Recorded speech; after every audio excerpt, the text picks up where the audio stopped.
sana. Familia ya mama wetu Mokami Kimathi, watoto wake, familia kubwa ya Mau Mau, ndugu viongozi wote wenzangu, Bwana Deputy President, Prime Cabinet Secretary, former Prime Minister, magavana wetu, CS mulio hapa, Principal Secretaries,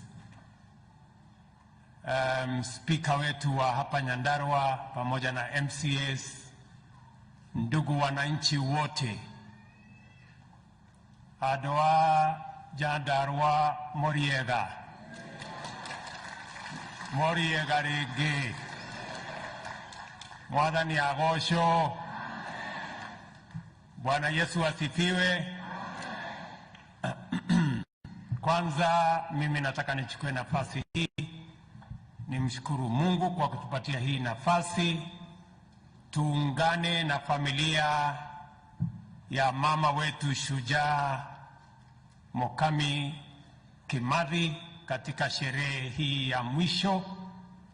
Tumsindikize kwa heshima kubwa na taadhima zote, tukimsherehekea kama shujaa ambaye aliungana na mashujaa wengine wa Mau Mau na wale wote walioshiriki katika kupigana na wakoloni ili nchi yetu iwe ni nchi huru na sote tufurahie uraia wetu kama Wakenya.